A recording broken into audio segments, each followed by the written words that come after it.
Olá pessoal, vamos para mais uma edição do NGCast aqui no Estúdio W. E hoje eu tenho uma participação espetacular, vocês não vão acreditar. Vou fazer até um suspense, viu pessoal? Essa pessoa, ela tem muitas atribuições, é um cara espetacular. E aliás, foi eleito um dos maiores vereadores em sua época, em 2012, se eu não estou enganado.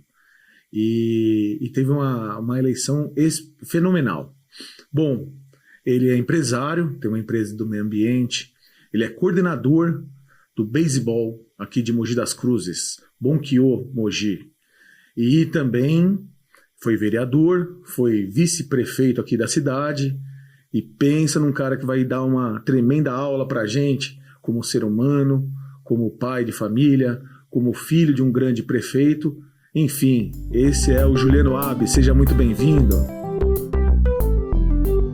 Valeu, William, obrigado aí, um grande dia para todos, uma grande noite para quem for assistir de noite. Cara, obrigado pelo convite, agradecer toda a equipe técnica, em nome da Tassiana, pela organização, pela ajuda na criação da pauta. E, cara, para mim é um prazerzaço poder bater um papo com um amigo dentro de um podcast que está se iniciando, de um novo desafio, então só tenho a agradecer a você. Hoje a gente vive de sonhos, né? E assim como você, que viu seu pai, um grande prefeito, né? Eu vi meu pai também como um grande narrador. Então ele era radialista e falava assim, de você, de você para seu amor, sempre a Transamérica sou dispor. Enfim, depois virou bancário e esse sonho se acabou. E eu tô aqui realizando um sonho que é dele, né? E assim como você teve o sonho do seu pai, né? Que foi um ótimo prefeito, um prefeito de renome. Tanto é que você, ao lado dele, foi eleito o número 1 dos vereadores, né? E me conta um pouco disso, vamos contar um pouco da sua carreira, da sua história, como tudo começou. Bom, vamos falar então sobre política, que na realidade, assim, profissionalmente ou em termos de ocupação, porque eu não considero que a política seja uma profissão, eu considero que a política seja uma ocupação. Para mim, qual que é a diferença? Profissão é aquilo que você faz para ganhar a sua vida, para você formar sua família, ou seja, para você ganhar dinheiro e se desenvolver ao longo do tempo. A política, para mim, é uma ocupação, é uma questão temporária, uma doação sua, pessoal, por um tempo. Obviamente que alguns cargos eleitorais eles são remunerados, mas vamos lembrar que no passado, na época que meu pai, por exemplo, foi vereador, não era um cargo remunerado, ele era um cargo voluntário. Então, a minha visão sobre os cargos político-eleitorais, para a gente não confundir com os servidores públicos, que lá estão como servidores estatutários, concursados, era uma ocupação.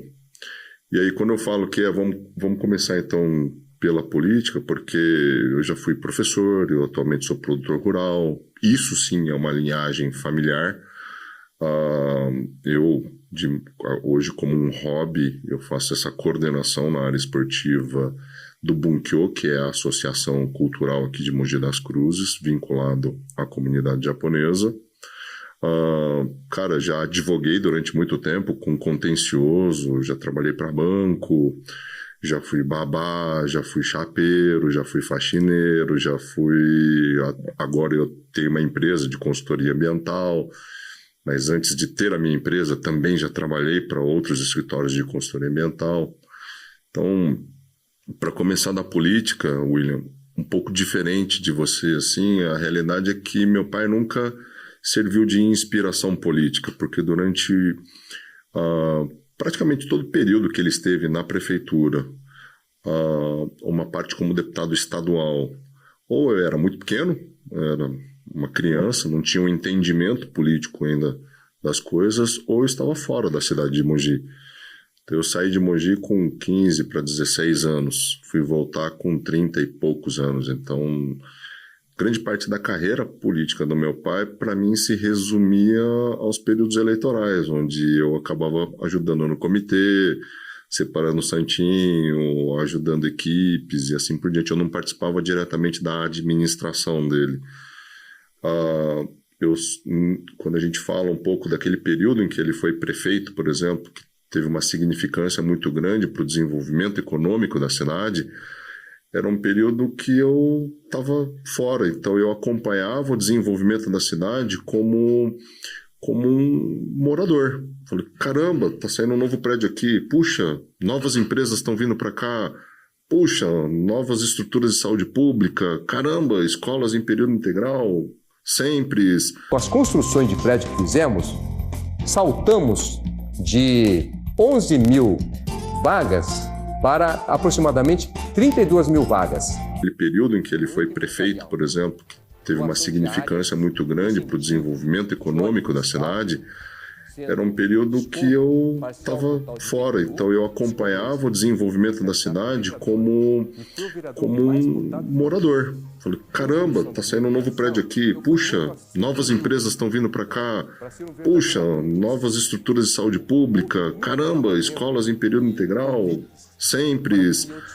Eu acompanhava isso não dentro da família, mas acompanhava isso através das mídias ou através dos jornais da época. Né? Em casa ele não falava nada disso, né? Meu pai era um cara muito ausente como pai em si. Ele, de manhã, durante o período que nós éramos crianças, ele levava a gente para a escola, mas a gente não via mais. Quantos aniversários ele perdeu, quantos acontecimentos familiares ele perdeu. Eu acho que ele nunca me viu jogar beisebol como criança, porque ele sempre esteve envolvido com alguma atividade pública que acabava demandando do tempo dele. Às vezes eu até brinco se isso ficou um certo trauma de infância na gente, que eu tenho mais 2 irmãs. Mas conversando hoje como adultos, nós não sentimos essa falta, porque minha mãe teve uma participação e ela foi uma figura muito importante nessa área de formação de cada um de nós. Minha mãe brinca que me colocou no beisebol, inclusive, para que eu tivesse lá exemplos de figuras paternas, figuras masculinas que eu não tinha em casa pelo fato do meu pai estar ausente. Mas assim, de novo, hoje a gente, como adultos, nós entendemos perfeitamente essa doação que ele tinha em relação a essa ocupação. Ele não tinha mais só a família dele para cuidar, mas ele tinha milhares de famílias com as suas preocupações, milhares de famílias com os seus problemas, dos quais ele também tinha que atuar em cima. Então, politicamente falando, pelo fato de eu ser formado em Direito e sempre estar envolvido com questões de centros acadêmicos, de teóricos acadêmicos, eu acho que a pessoa que se forma em Direito acaba tendo um pouco do viés político, uma participação política. A OAB, como entidade representativa de classe, ela é uma entidade muito participativa, ela envolve os profissionais, o que não acontece, por exemplo, com o CREA, né? Ou o que não acontece, por exemplo, com o CRM, que é o Conselho de Classe dos Médicos. São entidades importantes, mas são entidades que não trazem os profissionais para participar da atividade classista. Já a OAB já não, né?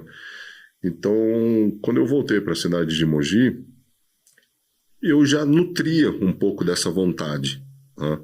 Na época que meu pai foi prefeito, lá para idos de 2000, tanto na eleição de 2002 como de 2006, então vamos lá, só para resgatar a memória, meu pai foi prefeito entre 2000 a 2008. Dentro desse período, houveram 2 eleições para a Assembleia Legislativa, 2002 e 2006, ok? Nessas 2 eleições, chegou-se a cogitar, como ele tinha uma popularidade muito boa, como ele vinha de uma administração altamente aprovada, chegou-se a cogitar dele lançar-me como candidato a deputado estadual, ok? Em 2002, eu tinha basicamente 1 ano de formado, tinha acabado de retornar dos Estados Unidos, e ele foi o cara que falou, não está preparado. Profissionalmente ele não é estabelecido, um jovem que, embora tenha fortes ideais na área de sustentabilidade, meio ambiente, etc., tal, não é um homem formado ainda. Em 2002 eu tinha o quê? 20 anos. Então ele glosou à época a eleição de bate-pronto. Em 2006 voltou-se a cogitar novamente no meu nome, só que o Bertaioli era o vice já na época. Ah, sim. Então acabou culminando do meu pai ter um bom vice-prefeito na época, que acabou inclusive se elegendo a deputado estadual, junto com o fato de eu estar em São Paulo tocando obras assim, tocando não, eu trabalhava com supervisão ambiental de obras de infraestrutura importantes na época. Então, o metrô da linha amarela estava sendo feito, o metrô da linha verde, o prolongamento da linha verde estava sendo concluído. Era um período de forte ampliação imobiliária, grandes empresas como Cyrela, Gafisa. Na época, o Odebrecht Empreendimentos Imobiliários estava iniciando as suas atividades, antes de vir essa história do Lava Jato, etc. e tal. Todas essas incorporadoras estavam em forte ampliação e eu tocava muita obra, eu fazia supervisão e licenciamento de muita obra. Então você me imagina, um jovem de 20 e poucos anos, morando em São Paulo, com a sua carreira estabelecida, trabalhando em empreendimentos importantes, eu não tinha vontade de retornar à cidade. Entendi. Então quando chegou o ano de 2012, meu pai era deputado federal, e 2012 acabou surgindo essa oportunidade, essa vaga para que eu disputasse as eleições para o Parlamento Municipal. Eu já tinha uma carreira pré-estabelecida, na época eu dava aula aqui na UBC, nos cursos de Engenharia Ambiental e Gestão Ambiental. No período que eu estava em São Paulo eu já dava aula também, mas eu dava aula na FAAP, nos cursos de pós-graduação de Negócios Imobiliários. Aí, quando eu voltei para Mogi, surgiu essa oportunidade, eu saí candidato. Olá, amiga e amigo. Apresento o meu filho Juliano Abi. Ele está preparado para servir a nossa Mogi. E como a gente vinha conversando aqui no offline, aquela primeira eleição, ela se decorreu muito do fato do sobrenome. Eu não tenho dúvida alguma de que se decorreu o fato do trabalho que meu pai desenvolveu ao longo de todo o tempo. Aí, dessa vez, ele autorizou. Ele falou assim, agora você está pronto. Ele nem autorizou e nem desautorizou. Ele nunca foi um cara que, como é que eu posso dizer para você, formou os filhos para dar continuidade àquilo que ele faz. Ele nunca obrigou nenhum dos três a fazer isso. Tanto ele como minha mãe sempre foi aquela pessoa dentro de casa que mandava a gente trabalhar logo desde cedo. Não está fazendo nada, então vai lá no vizinho, vai pintar o muro do vizinho. Não está fazendo nada, então vai lavar o carro do vizinho. Então minha mãe sempre, porque minha mãe começou a trabalhar muito cedo. Meu pai também, mas minha mãe sempre viu a necessidade da gente começar a trabalhar logo desde cedo. 10, 12 anos, mandando a gente ir buscar alguma coisa para fazer. O pilar da família, então, né? Sim, nesse caso, sim. Meu pai, por outro lado, sempre foi muito maleável nesse sentido. Faz o que você gosta de fazer. Porque meu pai sempre fez o que ele amava fazer. Desde o período que ele trabalhava na produção rural, quando depois ele veio a presidir as cooperativas de telecomunicação, de eletrificação rural. Hoje, se você andar por Pindorama, Cocoero, Itapetí, esses bairros rurais, eles passaram a ter telefone, passaram a ter energia elétrica por conta do trabalho que ele fez lá nas décadas de 60 e 70. Então, em 2012, eu atribuo basicamente a eleição a ele. Então, daqueles 6 mil votos, eu acho que 90% dos votos foi em decorrência do fato dele estar nas fotos junto comigo. E foi um estouro, né? Foi. Na época foi... Foi em primeiro lugar, foi quase mais ou menos, no cálculo de hoje, uns 20 mil, é isso? Não. Como é que seria? Eu acho que hoje daria algo em torno de uns 8 mil, talvez. 8 mil? É bastante.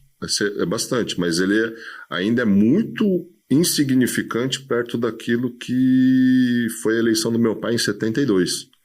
Na eleição de 72 do meu pai, ele teve proporcionalmente ao colégio eleitoral, ele teve o equivalente a 13% dos votos válidos. Isso hoje daria uns 20 mil votos, eu acho. 20, 25 mil votos.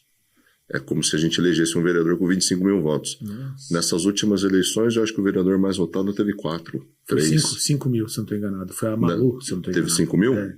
É isso aí. Eu tive 6 mil em 2012. E o que você fez de benefício nessa época de vereador? Quais Cara, são as suas dificuldades e depois os benefícios também? Eu não tive nenhuma dificuldade. Eu acho que pelo fato de eu conhecer muito bem o processo legislativo, de novo, eu sou formado em Direito. Trabalhei muito tempo com contencioso, conheço lei, decreto. Para mim foi muito fácil. O fato de nós termos vereadores experientes dentro da casa, isso também facilitou muito a minha integração. O fato de eu entrar dentro do parlamento já sabendo o que eu queria fazer. Bacana. Então, durante o período eleitoral, assim como você na sua empresa, antes de você lançar um NGCast, ou antes de você abrir a sua imobiliária, você desenvolve um plano de negócios. Sim, um planejamento. Um planejamento. Que a gente chama plano de ataque pelo Exército. Plano de ataque. Geralmente o empreendedor chama de plano de negócios. Sim, certo? exato. Onde o cara faz uma análise das forças, das fraquezas, das potencialidades e assim por diante. Análise SWOT. Eu fiz uma análise SWOT, mas eu desenvolvi um plano de gestão parlamentar antes de entrar lá. Inclusive, eu vendia isso durante a campanha. Falei, cara, eu tenho um plano de gestão parlamentar e é isso que eu vou propor. E conversava com a população para ver se a população me alimentava de outras demandas e novas coisas. Então, assim, quando eu entrei lá, William, eu já tinha definido que no primeiro ano eu ia atacar resíduos sólidos, no segundo ano eu ia atacar água, no terceiro ano eu ia atacar o verde e no quarto ano eu ia atacar minha reeleição. Basicamente era isso que eu tinha desenhado em termos de planejamento macro. No primeiro ano de legislatura, tirando assim questões basilares, intervir para que uma família tenha creche, intervir para que uma família tenha atendimento à saúde, tirando questões basilares do dia a dia do parlamentar, que é importante porque o parlamentar municipal é o cara que ele quebra essas fronteiras. Ele tem a obrigação de saber como é que funciona a estrutura administrativa da prefeitura para auxiliar o munícipe nas dificuldades que ele tem, certo? Porque a burocracia no Brasil é gigantesca. Às vezes, para você resolver um problema de corte de água, você sofre. Então, o parlamentar tem que saber como é que resolve essas coisas e, se ele não sabe, que a sua assessoria saiba como resolva. Então, tirando essas questões basilares, no primeiro ano, eu queria e tinha como foco desmistificar a questão de incinerar lixo doméstico. Naqueles idos de 2013, 2014, falava-se muito em incinerar lixo doméstico. Tinha um lobby muito grande do DAE. Na época você trabalhava, inclusive, para obras do DAE. E o DAE queria colocar incinerador de lixo tudo quanto é lugar. Vinha empresas da Coreia do Sul, Japão, China, Alemanha, Estados Unidos, tudo vender forno para a gente queimar lixo. E a minha ideia era trazer para a população e trazer para, na época o Bertauel era prefeito, trazer para o administrador elementos técnicos que permitissem a tanta população como a comunidade formadora de opinião da cidade que tivesse elementos fáticos se aquilo era real ou não, se valia a pena queimar lixo doméstico. Exato. Quais eram as vantagens e as desvantagens tecnicamente falando. Então, ele naquela época veio muito vendedor de usina para cá. É muito vendedor de usina querer vender oportunidades, querer ganhar dinheiro. Não está errado. Mas nós chegamos à conclusão, e através de um relatório de, sei lá, mais de 700 páginas, a gente chegou à conclusão de que, ok, ele é uma alternativa, mas ele não é a principal alternativa para o Brasil. Nosso lixo domiciliar ele tem uma composição muito diferente do lixo da Europa ou da Ásia. Principalmente da Ásia, quando nos referindo aí a Japão e Coreia do Sul. Então, a composição orgânica do nosso lixo ele já é diferente. A forma como nós separamos o lixo também não se equivale a esses 3 países que eu comentei, Alemanha, Coreia do Sul e Japão. Que classifica, né? O plástico, o ferro, o papel. Eles têm um poder de separação melhor. Exato. Eles têm um engajamento de separação melhor. Não tanto na especificidade de cada resíduo. Tipo, papel couché, papel couché, A4, papelão. Ou plástico PAD, PP, PET. Não chega nesse nível, mas eles têm um engajamento de separação melhor. Isso faz com que o lixo tenha uma qualidade diferente. Então, queimar lixo ou incinerar lixo é uma opção? Poderia ser. Hoje não é. Então, no relatório, nós chegamos à conclusão de que, ponto número 1, nós precisamos continuar trabalhando reutilização e reciclagem. Ponto. Precisa continuar educando as pessoas no sentido de buscar essas alternativas. E aí, hoje em dia, cara, aqui em Mogi das Cruzes, a gente tem uma frota de 200 mil veículos. Então é impossível que você não tenha um tempinho no sábado para você passar no ecoponto do Jardim Amênia, para você passar no ecoponto do Parque Olímpico, para você não passar no ecoponto de César de Souza, ou de Jundiapeba, e levar seu lixo seco, separadinho, para ajudar a cooperativa que faz a gestão dos ecopontos a ter esses resíduos. É impossível você não ter esse tempinho de sábado. E não precisa ser todo sábado, porque você vai juntando seu lixo seco, limpo principalmente. Então, dá para fazer. Basta as pessoas se engajarem e começarem a ter isso dentro da sua mente. Eu ainda acho que aterro sanitário, não lixão, são coisas diferentes, vamos lembrar sempre disso, é a opção mais barata e dentro de um país continental como é o Brasil, com áreas gigantescas, eu acho mais fácil fazer aterro sanitário do que sair colocando meia dúzia de usinas. O único problema é que tem poucos, né? Se nós formos pegar para pensar, tem o CDR, tem o Quitaúna, que é de Guarulhos, tem o Lara, tem aqui o Terra Forte, tem o que era do Zé Cardoso, que agora não é mais, né? Já foi desativado. Foi desativado, que era o... Como é que é o nome dele? Parruan. Enfim, tem poucos, né? E hoje em dia é muito difícil de você abrir um aterro sanitário, né? Então... E eu acho que cada vez vai fechando mais. Daqui a pouco não tem mais. A gente vai ter até que pensar na nova possibilidade mais pra frente, né? Às vezes o cidadão comum, ele acaba não enxergando determinadas coisas. Pra gente, pra mim, pra você que tem acesso a informações, a gente tem uma leitura muito clara do poder do lobby, beleza? Durante um tempo, quando a gente era pequeno, existia um lobby gigantesco da indústria de óleo de soja, cujo lobby financiava propagandas, e as propagandas às vezes de maneira indireta, falando que ovo dava colesterol. Não coma ovo.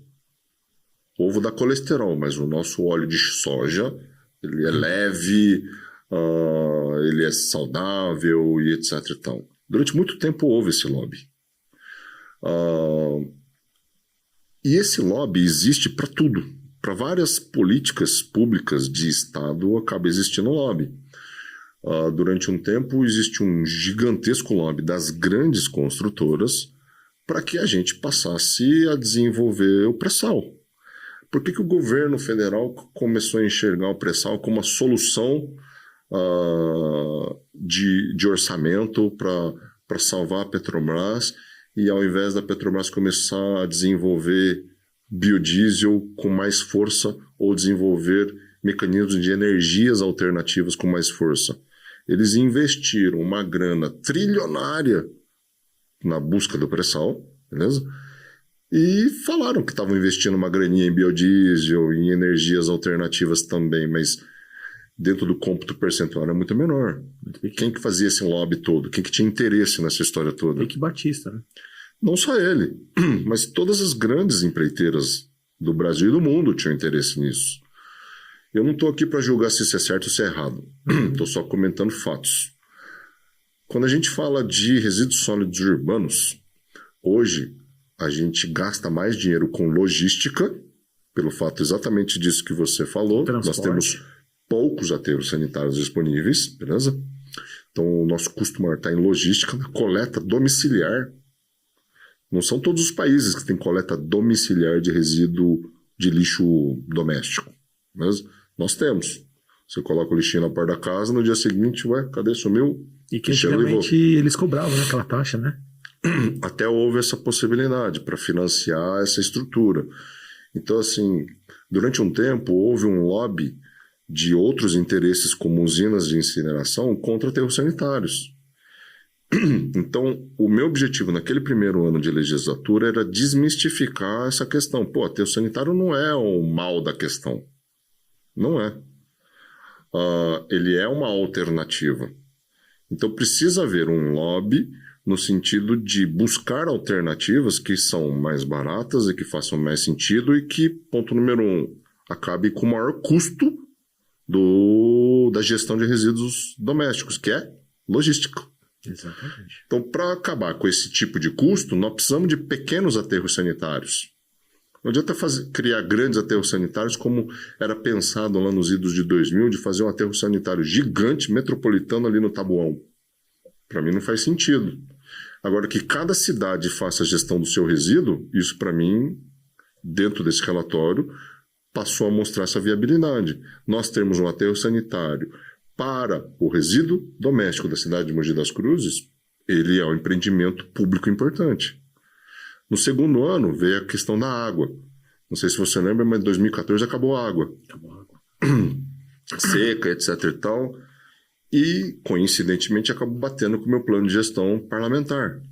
Naquele ano, eu tinha o objetivo de mostrar que a Política Nacional de Recursos Hídricos, de 97, ele se equivocou, na época, o Fernando Henrique Cardoso, se equivocou em vetar um artigo específico que previa a possibilidade das cidades ou dos municípios que possuíam reservatórios de água para fins de abastecimento público receberem royalties. Então, hoje, para que o cidadão de novo saiba, os reservatórios de água que produzem energia elétrica, eles geram royalties para cidades. Beleza? Uhum. Os reservatórios que produzem água para a gente consumir não paga royalty. Então, a gente só perdeu área, só perdemos terreno produtivo, várias produções rurais, várias atividades agrícolas foram encerradas por conta da represa de Jundiaí, por conta da represa da Iasupeba, que estão instaladas aqui na nossa cidade de Mogi das Cruzes. As famílias tiveram o dinheiro da desapropriação paga depois de, 20 anos de briga com o governo do estado. Nossa. Mas a cidade em si, ela não ganhou nada, ela só tem um ônus, porque essas represas geraram um zoneamento, que a gente chama de área de proteção aos mananciais, extremamente restritivo.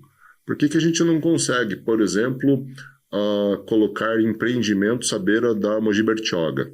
Porque a Mogi Bertioga, além da Serra do Mar, ela é praticamente toda em área de proteção aos mananciais. Por que na Estrada dos Fernandes, lá em Suzano, acontece a mesma coisa?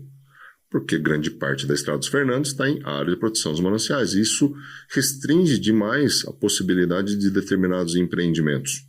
Beleza? Nós estamos falando de duas regiões que seriam potenciais para a gente virar uma Campos do Jordão. Região serrana, com chácaras, sítios de lazer, Airbnb, etc. e tal. Vai perguntar para os proprietários quantos autos de infração eles já tomaram por conta de determinadas explorações desse tipo de atividade.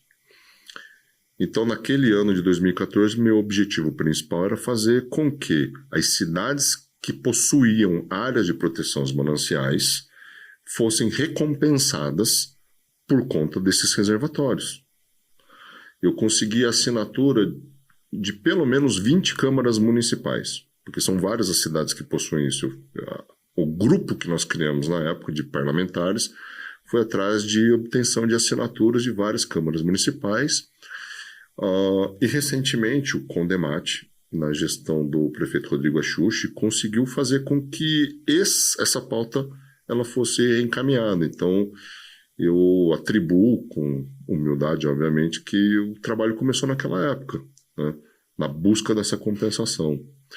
E no terceiro ano, 2015, meu objetivo era mostrar, através de um plano de arborização, eu queria mostrar para a cidade, e aí na época eu fiz vários estudos sobre isso, que não adianta a gente montar um monte de parque. E não adianta a gente querer, não adianta a gente querer arborizar ruas. Arborizar ruas no formato que a gente tem hoje, de fiação de energia elétrica, de internet, todas elas aéreas, e com calçadas estreitas, como são cidades antigas, como é no caso de Mogi, é criar um custo desnecessário de manutenção. Então, eu sou a favor de criar áreas verdes ou parques dentro da cidade, como foi o caso do Parque da Cidade, feito pelo prefeito Bertaioli, como foi o Parque Centenário, ou o Leão Pfeffer, feito pelo então prefeito João Giabi, criar áreas verdes dentro da cidade que permitam que elas sirvam de pulmão, e não começar a plantar um monte de árvore em calçada, que gera problema de trafegabilidade. Hoje a gente fala muito de acessibilidade, e aí com um monte de árvore na calçada, como é que o cadeirante, como é que a pessoa com necessidade consegue andar e ter a sua mobilidade garantida com um monte de coisa dentro da calçada, entende? Isso tem muito na Ponte Grande, tem muitas árvores lá, inclusive jaqueiras, que elas caem em cima dos carros, né? Então o que significa? Isso daí acaba criando um problema para os moradores, para todos, né? Sim. Então, isso que você está falando é fenomenal, é espetacular. Tem que criar um programa dentro dos parques para fazer um pulmão, né? E também só ressaltando que você falou sobre os lobbies e também da óleo de soja e ovo, foi verificado ao contrário, né? Que o óleo de soja ele é extremamente prejudicial à saúde e que o ovo é um dos melhores alimentos. Então, tem em primeiro lugar que é o leite materno, o segundo que é a água de coco e em terceiro que é o ovo, né? Então foi desmistificado isso, né? Pois é, por isso que eu acho importante as pessoas terem as informações, né, adequadas. E aí, assim, no quarto e último ano, que eu brinco que eu estava mais preocupado com a eleição, eu passei a focar pautas transversais. Certo. Então, assim, até pelo fato de eu vir do direito, meio ambiente, visão holística, visões transversais, eu sempre tive uma preocupação muito grande em trabalhar para mulheres, não mulheres como um todo, nós tínhamos vereadoras mulheres, mas com pautas específicas que não eram atendidas pelas mulheres. Então, mulheres, por exemplo, portadoras de endometriose, que não tinham, na época, acesso a medicamentos para tratamento disso. A gente fez um trabalho muito grande nesse sentido para que nós tivéssemos a dispensação desse medicamento nessa nossa rede pública, cujo programa, inclusive, de dispensação de medicamentos também foi criado pelo meu pai nos idos de 2000, chamado PROMEG. A gente fez um trabalho também muito forte com relação à violência contra a mulher. Então, no período que o prefeito Bertaioli mandou uma revisão do plano de carreira dos guardas municipais da cidade, eu criei lá dentro a possibilidade de nós passarmos a ter um destacamento da Guarda Municipal chamado Patrulha Maria da Penha, que aí depois eu tive a oportunidade de participar da sua implantação já como vice-prefeito. Eu criei estrutura legislativa para aquilo, legal, busquei verbas federais na época da deputada Keiko Ota, para a gente treinar a guarda, e a gente conseguiu fazer isso já como vice-prefeito, fazer com que a Patrulha Maria da Penha operasse na cidade de Mogi das Cruzes, buscando aí atender essas mulheres vítimas de violência doméstica. Também começamos a trabalhar pautas envolvendo pessoas com deficiência, então trabalhei muito essa questão de acessibilidade, calçadas, buscando emendas para adequação, né, dos passeios públicos. E aí essas pautas transversais acabaram me dando uma visão diferente. Porque até então, como toda pessoa, eu me dedicava a esse tipo de trabalho, William. A palavra não é dó, mas a palavra eu sentia certa necessidade de trabalhar para essas pessoas porque elas tinham muitas necessidades e não tinham esses atendimentos. Mas ela é eu não sei exatamente o sentimento, mas não era dó. Só que eu passei a enxergar que esse tipo de mecanismo, ou seja, trabalhar para essas pautas transversais e olhando as atividades de educação e formação de maneira diferente, davam muita eficiência no trabalho público. E isso fez com que anos depois, já depois de sair da prefeitura, por exemplo, eu passasse a trabalhar com beisebol, porque eu passei a enxergar nesse esporte que eu pratiquei durante uma parte da minha vida, a possibilidade de tirar crianças do ócio. Durante o período da pandemia, William, a gente paralisou as atividades no geral. Então, as crianças passaram a engordar dentro de casa, as crianças deixaram de ter as atividades físico e motoras sendo desenvolvidas. A gente fala muito da perda intelectual e acadêmica, né, da criança tendo aula pelo vídeo, mas o fato é que, cara, você colocar uma criança dentro de um apartamento ou dentro de uma casa, sem poder correr, sem fazer educação física, você prejudica ela muito na parte física e motora. Essa facilidade que a gente tem de pular o muro, porque na época que a gente era criança, a gente pulava o muro, mesmo nós gordo, velho, a gente pula muro ainda.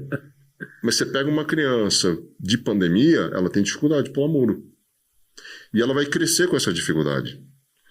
Então, quando eu deixei a prefeitura em 2020, né, 21, depois de ter coordenado o comitê gestor da retomada das atividades econômicas na cidade, eu enxerguei a necessidade de criar, aí, já fora do poder público, alguma atividade que permitisse com que essas crianças pudessem retomar suas atividades físicas.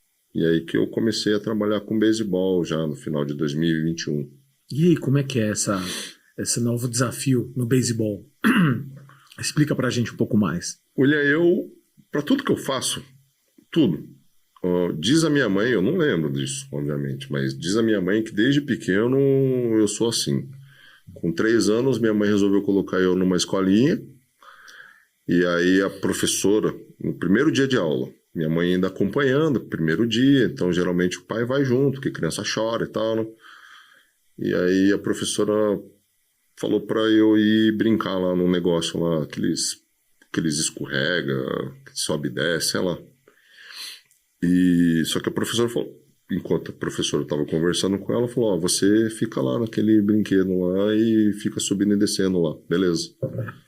E aí minha mãe falando que eu fazia aquilo como se eu estivesse disputando uma vaga para entrar dentro da creche. Então eu me comprometi tanto com aquele brinquedão, fazendo de maneira séria, subindo e descendo com aquela ordem que eu tinha recebido da professora, como se fosse um teste de vestibular. E para grande parte das coisas que eu fiz na minha vida, eu sempre fui muito comprometido com as coisas. Eu vou lá e faço o meu melhor. Na época que eu trabalhava na chapa, por exemplo, ou fazia faxina de uma estação de esqui, eu falei, cara, eu vou fazer mais rápido, melhor e com menos produto de limpeza do que o outro fazia. E fazia. Inclusive eu falava isso para o empregador. Não, mas me contrata, eu faço. Não, mas já tem um cara fazendo. Não, eu faço melhor. E eu ia lá e fazia. Na época eu trabalhava com advocacia. Cara, quantas e quantas vezes eu ia sábado, domingo, peticionar, escrever, pensar em teses, estudar determinados casos. Era uma coisa que transcendia o trabalho profissional do advogado, de verdade, porque eu me dedicava tanto que chegava até a fazer trabalhos investigativos. Tinha uma ação lá de indenização que eu cheguei a investigar o autor. Eu estava trabalhando para o réu, para um médico, que estava sendo acusado de erro médico. E aí, esses caras, o paciente falava que não tinha dinheiro, que era pobre, etc. Até eu fui investigar o autor. E aí a gente chegou à conclusão de que o cara morava em Alphaville, não morava na Bimboca, Tudo ali mentira perto da que ele falou, né? Consolação, tirei Não foto, procedia. fiz um trabalho investigativo Que mesmo legal. para derrubar a argumentação do autor da ação. Uhum. Enfim, e no beisebol acaba acontecendo a mesma coisa. Quando eu entrei com essa ideia de criar uma atividade que permitisse com que crianças deixassem o ócio pós-pandemia, a coisa começou a ficar grande, começou a crescer. As pessoas que trabalham lá junto comigo são extremamente engajadas também, possuem mentalidades muito proativas de dedicação, porque não é uma atividade profissional, todos nós somos voluntários. Né? Tirando a equipe técnica agora que foi contratada por conta do projeto que nós aprovamos, mas, cara, 90% da estrutura é voluntária. E eu acho que com muito apoio da diretoria do Bunkyo, que deram carta branca para a gente desenvolver essas atividades, hoje a gente tem aí entre 100 a 150 crianças treinando lá no centro esportivo. Nossa, 150? Que maravilha. E numa parceria com a prefeitura a gente tem mais 800. Nossa! Quer dizer, quase 1.000 crianças, então. Hoje, parabéns, hein? tendo que acesso maravilha. a essa modalidade. Né, quantas crianças que agora têm um futuro? É aquilo que a gente fala, William, o esporte ele não treina você para ser atleta profissional. Sim, beleza? Mas dá uma orientação, né? O esporte ele treina para você ser uma pessoa, um cidadão de bem, um homem, uma mulher com comprometimento, um homem, uma mulher resiliente na vida, um homem, uma mulher que respeita a hierarquia, um homem, uma mulher que, cara, seja participativa, seja colaborativa na sua vida cidadã. É isso que a gente treina as pessoas. E, poxa, se parte dessas crianças que estão tendo acesso a essa atividade esportiva se tornarem pessoas melhores, se tornarem cidadãos de bem aqui na nossa cidade, é o que a gente deseja e é para aquilo que a gente está trabalhando. É uma sementinha, né? Tá plantando uma semente nas crianças para virar, assim, pessoas maravilhosas, né? Com regras, ver que ali tem uma hierarquia, né? É aquilo que você falou, isso é espetacular, né? Hoje o que eu vejo, William, é que você é mais jovem do que eu e você está agora fazendo podcast e tal. Mas o que eu vejo, William, é que assim, hoje o jovem, essa geração, eles querem ser chefe da própria vida sem antes ter sido empregado. E quando eu falo empregado, não necessariamente ser seletista, não necessariamente ser funcionário. Mas eu acho que antes de você liderar, você tem que saber respeitar hierarquias, você tem que saber se comportar dentro de uma estrutura, respeitar pessoas, enxergar necessidades. Então, muito se fala dos prós e dos contras da atual geração, da forma como eles lidam com o aprendizado de uma maneira muito mais rápida do que a gente. Intelectualmente dá essa impressão de que eles são mais rápidos, mas é por conta da infraestrutura que eles têm digital para aprender as coisas. Mas, por outro lado, isso é uma reclamação, sei lá, geral, de quase né? 100% dos empregadores. A ausência de mão de obra. Não está faltando funcionário, está faltando gente qualificada, está faltando gente com soft skills. Não necessariamente cara com diploma, mas cara com comportamentos que permitam o cara trabalhar em equipe, trabalhar em grupo. E a ideia é que a gente consiga incutir na cabeça dessas crianças de que eles, dentro do esporte, ele não precisa ser o cara de destaque. Quem precisa ter destaque é o time, é o coletivo. Porque nenhuma conquista, nenhum sucesso, e eu até escrevi sobre isso dentro dos grupos do beisebol, eu, de verdade, William, já pensei a respeito disso. Às vezes você fica um pouco filosofando na sua vida e tal, eu já pensei quais conquistas, vitórias ou sucesso que eu tive individualmente. Mesmo troféus que eu tenha ganho, certificados, diplomas, medalhas de honra ao mérito, nenhuma delas, embora eu tenha ganhado fisicamente aquela honraria, mas nenhuma delas foram conquistas individuais. Todas elas dependiam de alguém ou de um grupo de pessoas. De um time, né? Todas. Eu não... E aí eu escrevo no final do texto, eu falo, eu desisti de pensar nisso. Cheguei à conclusão de que não existe sucesso, vitórias e conquistas que dependam exclusivamente da individualidade. Se existir, eu também estou pouco me lixando.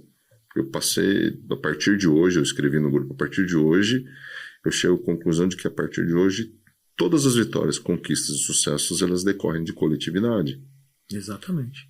A gente, para nascer, né, depende do médico. Então, assim, tudo a gente depende do outro ser humano. E o médico é só médico quase com um monte de professores, e o médico só está lá atuando por conta do auxiliar de anestesia, por conta da enfermeira, por conta do técnico de enfermagem, né? É que nem aqui, a gente só tá porque tem outras pessoas por trás envolvidas, né? Um time. Todo lugar é isso. E eu percebo isso, como é muito computador, é muito só ele e o computador. Então ele acha que ele é individualista. Quando a gente vai em obra, por exemplo, pedir vaga de emprego, né? Ó, tem 80 vagas. Aconteceu comigo em Recife. Daí fala, doutor, e pra quê? Eu tenho Bolsa Família, eu tenho Bolsa Gás, e isso impedia eles de vir trabalhar. Então eu tinha muita dificuldade. E na hora que ele via que ele vinha trabalhar e ele ganhava muito mais, e fora o aprendizado que ele tinha, então para ele era muito significativo. Falou, olha, doutor, muito obrigado, estou muito feliz, estou me sentindo maravilhado de estar trabalhando aqui, de estar vendo o progresso, de estar vendo o porquê, né? Por que eu estou aqui? Porque eu estou fazendo parte de um projeto maravilhoso, que eu fiz um trabalho de desassoreamento lá em Capibaribe e Beberibe, lá em Recife, em Boa Viagem. Então foi um espetáculo, quando o pessoal entenderam o porquê que eles estavam vindo trabalhar e que o que eles ganhavam era muito pouco perto do que eles poderiam ganhar e trabalhando, né? Mas era muito difícil colocar isso na cabeça das pessoas. Olha, venham trabalhar, venham fazer alguma coisa, venham ajudar o seu próprio país, o seu governo, a sua cidade. Mas hoje em dia é muito difícil mesmo. O pessoal está muito envolvido na informática, as crianças no celular, e é difícil tirar das crianças o celular. Você tira a criança vai ficar brava, e não entende o porquê, que a vida não é só o celular. Aquilo não é vida. Aquilo é só um passatempo, e um passatempo perdido. Aqueles jogos lá não te levam a nada. Né? Eu fico indignado com isso. Eu limito em casa. Eu limito. Então eu não deixo livre, leve, solto. Sim, em casa também. Eu tenho um programinha que também tem a limitação, né? Porque assim ele tem que saber que tem que fazer a lição de casa, suas tarefas, tem que fazer exercício físico que é necessário para o ser humano. Ele tem que estar trabalhando, tem que estar se exercitando igual sua mãe fazia, desde o princípio. Olha, não tem o que fazer, vai lá, ajuda o vizinho, lava isso, faz aquilo. E sempre interessada a um foco de voltar você a fazer atividade, né? Fazer exercício. Sim. Se todo ser humano tivesse uma mãe igual a sua, acho que o Brasil seria outro ser humano, outras pessoas, né? Mas infelizmente deixa o filho à vontade, não, deixa ele, dá o celular para ele ficar quieto. E eu acho que não é bem assim, né? Eu acho que você pode ter momentos assim, mas não o tempo todo, né? A gente acha que isso pode fazer uma melhoria, uma grande valia para o ser humano, né? Hoje em dia, principalmente para o brasileiro. Mas voltando ao assunto, você como empresário e também na sua empresa do meio ambiente, que isso faz uma grande valia. Como é que está a sua empresa? Quais são as suas maiores dificuldades hoje em dia? E ela já está há um bom tempo no mercado. Me fala um pouco mais da sua empresa para divulgar ela. Eu estou em Mogi das Cruzes desde 2000 ela existe desde 2008. Então, sei lá, 2028, quase 20 anos aí. 20 anos de empresa de meio ambiente. 2008, a gente está em 2025, né? Então logo a gente faz 20 anos. É a primeira vez que eu me dou conta disso também. Eu não tinha me dado conta disso aí, não. Isso você está de parabéns, porque as empresas, geralmente um ano, é aquele vai ou não vai, né? Você com 20 anos, você já é bem sucedido. Sim. Tomara, né, William? Mas, cara, você é empresário, você sabe disso. Você tem que matar um leão por dia. A gente é uma empresa de consultoria técnica nas áreas de engenharia. Começamos inicialmente com a parte ambiental, depois migramos para uma área social. Então, sei lá, a gente começou com licenciamento, fazendo supervisão ambiental de obras, rodovias e tal. No meio do caminho apareceu uma demanda para fazer cadastramento social do trecho leste do Rodoanel. A gente migrou um pouco para o lado social. Passamos a ter mais assistente social dentro do escritório do que engenheiros ambientais. Cara, aí a gente teve um período grande aí de consultoria em fábricas, então a gente passou a ter dentro do escritório engenheiros químicos, uma galera que entendia de outro segmento. Mais recentemente agora trabalhando muito com corporações imobiliárias, então já passamos a ter arquitetos, engenheiros civis, urbanistas trabalhando dentro desses projetos. Eu gosto de trabalhar com soluções, William. Então, assim, você tem um problema. Sei lá, vamos dar um exemplo de uma obra qualquer que você esteja tocando atualmente. Qual obra você está tocando hoje? Uma obra qualquer. É um projeto hoje em dia de um loteamento. Beleza, você tem com um loteamento lá. Você pode ter problema na área ambiental, eu vou lá te ajudo. Você está com problema na hora de fazer o desenho urbanístico do loteamento. Porque não está casando, quero melhorar um pouco, diminuir a terraplenagem desse loteamento, melhorar o aproveitamento dos lotes. Beleza, eu também consigo te auxiliar tecnicamente na construção de um plano urbanístico melhor. Estou com problema na área de aprovações. Beleza. Estou com problema na área de licenciamento. Ok. Cara, eu vou precisar começar a fazer a obra. Ok, também. Consigo te auxiliar nesse processo. Então, eu trabalho com soluções, sempre de maneira muito técnica, não com achismo, mas com elementos técnicos que permitam desempenhar isso. Então, eu hoje tenho uma empresa de consultoria que atua de maneira integrada, por isso que ela chama Taio Consultoria Integrada, porque desde o começo, desde lá dos idos de 2008, eu enxergava essa necessidade. Na época que eu era estagiário, estava na faculdade ainda, eu trabalhei na transição do Banco Real para o Banco ABN. ABN Amron Bank, e depois o ABN Amron Bank foi comprado pelo Santander. Hoje é tudo Banco Santander, beleza? Sim. Nessa época, o escritório onde eu trabalhava prestava serviços exclusivamente na área criminal. Fraudes em banco. Então, a gente atuava nesse segmento de fraudes. Só que pelo fato de eu ter essa visão mais holística, mais transversal das coisas, durante o processo de transição, o antigo dono do Banco Real criou um tal do Banco Alfa. E esse Banco Alfa, ele era dono de vários empreendimentos, inclusive de um dos empreendimentos que seu pai trabalhava, que era o Transamérica. Então, tinha lá esse Banco Alfa era detentor de ações da Rádio Transamérica, Telha Norte, Águas Prata, vários empreendimentos. E aí eu comecei a atuar em frentes diferentes, até em criação de boi. Isso fez com que eu começasse a ganhar a visão ampliada das coisas. Por isso que quando eu voltei para Mogi, e antes de voltar para Mogi, criei essa empresa, a ideia é que nós prestássemos serviços técnicos em segmentos diferentes. Porque quando você trabalha com a área ambiental, você precisa de uma equipe multidisciplinar para qualquer coisa que você vai fazer. Não dá só para um advogado ou para um engenheiro trabalhar. Eu preciso, às vezes, de um agrônomo, de um florestal, de um civil. Já teve casos que eu precisei ir atrás até de consultoria em área de automação. Olha que legal. Hoje, tecnologia, como é que eu aplico o AI dentro das minhas atividades? Então, cara, é variado. E isso, engraçado que isso também eu usei dentro das atividades na Câmara ou na Prefeitura. Eu tinha um birô, ou seja, um coletivo de pessoas que nem trabalhavam dentro da Prefeitura ou da Câmara Municipal, mas que me assessoravam de maneira direta e indireta para assuntos que eu não conhecia. Chegou lá um projeto de lei para analisar, dando conta de infância e juventude. Cara, beleza, eu li o estatuto, mas qual que é a dor mesmo desse segmento? Tinha uma pessoa que assessorava. Precisamos buscar eventos dos mais variados. Precisamos trazer eventos para a cidade de Mogi das Cruzes. Congresso Nacional da Seitonoye, Congresso Nacional do Rotary, Congresso Nacional não sei do quê. Quem tem acesso a essas pessoas? Vamos trazer para Mogi. Tem hotel, tem infraestrutura para receber, beleza. Tinha uma pessoa também que ia atrás desses assuntos. E não necessariamente eram funcionários vinculados à administração direta, entendeu? Ah, entendi. Eu sempre procurei ter acesso a essas questões, ou a profissionais com amplos conhecimentos, que é um pouco do que você faz aqui no podcast, que você vai conversando com profissionais de vários segmentos,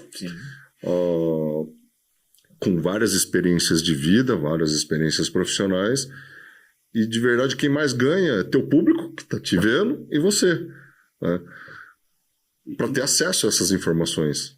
E também para conhecer um pouco mais, né, sobre sua história, sua carreira, e também divulgar as empresas, né? Por exemplo, depois fala um pouco mais o telefone dela, o endereço, o Instagram, seu Instagram. Eu queria pessoal... divulgar de verdade, não a minha empresa. Eu queria divulgar, acho que o trabalho social dentro dessa plataforma que você criou. Sim. Essa atividade social do beisebol, se você me permitir. Claro, fica à vontade. Porque eu acho que ele é o trabalho que está me dando maior paixão nesse momento. Que bom. Embora minha atividade profissional seja o meu ganha-pão, mas eu acho que hoje, eu até trouxe um relatório aqui, William, que é o relatório que nós fechamos o primeiro ciclo. E esse relatório, ele foi entregue para todos os patrocinadores diretos e incentivadores desse projeto, que foi a Pedreira Embu, a Roganas, que é uma empresa de matriz sueca, produz pó de ferro, Pedreira Embu, grande conhecida sua, Sim, principalmente. Com certeza. A Rude Correntes, que tem a matriz alemã, produz grandes correntes marítimas, etc. e tal. E o Shibato Supermercados, que a gente brinca que é de família para família mesmo, é da família Shibato Supermercados para as famílias do Mogi Beisebol. Com o apoio do governo do estado, nós apresentamos esse primeiro projeto, esse primeiro ciclo, ainda em 2021. No final de 2021, ele foi aprovado em 2022. Essas empresas incentivaram ainda em 2022 e nós começamos o projeto em 2023 e foi até 2024. Beleza? Certo. No final de 2022, a gente apresentou o segundo ciclo. Esse projeto, no final de 2022, foi aprovado e captado em 23 e começamos a executar em 24 e 25. Então, atualmente, nós estamos no segundo ciclo desse projeto. Olha. Já temos o quarto aprovado, para 26 e 27, para você ter uma ideia. Caramba! Então, atualmente, nós estamos em busca de empresas pagadoras de ICMS para financiar esse projeto no dia 2026 e 2027 já. Beleza? Esse é o trabalho de antecipação que eu e toda a diretoria do Mogi Beisebol, com a ajuda do Bunkyo, tem feito durante esse período. E por que eu fiz questão de trazer esse relatório para você, William? Porque esse relatório ele mostra a capacidade de uma atividade financiada dentro de um programa governamental, que é a Lei de Incentivo ao Esporte Paulista, de não apenas transformar vidas de crianças e de famílias, mas fazer com que essas empresas deem um destino, elas escolham o destino de parte do tributo que ela vai pagar. Fazendo com que aquelas siglas ESG, o S, né, o social do ESG, seja preenchida por meio de uma atuação direta da empresa. Então, o que eu digo, para a empresa quer indicadores sociais da forma como ela atua dentro da sua comunidade, dentro da sua cidade, vem trabalhar com beisebol.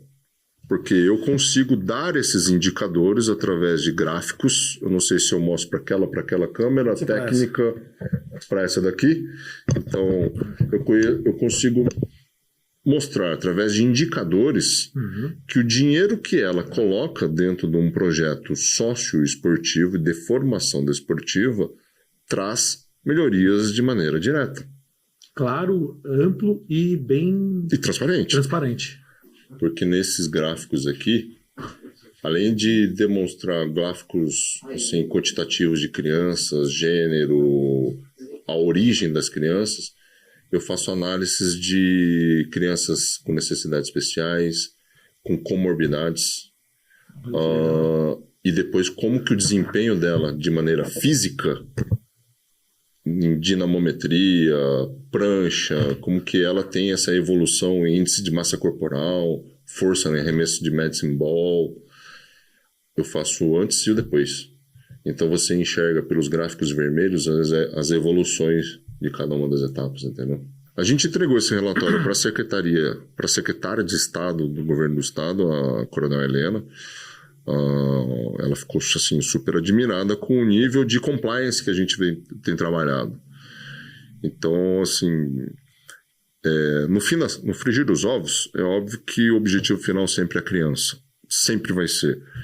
Mas para que a gente consiga dar aula para a criança, existe toda uma estrutura técnica, de comissão técnica, de professores, educadores físicos, de gestor técnico, de coordenador de projeto, que trabalham hoje em dia dentro desse contexto.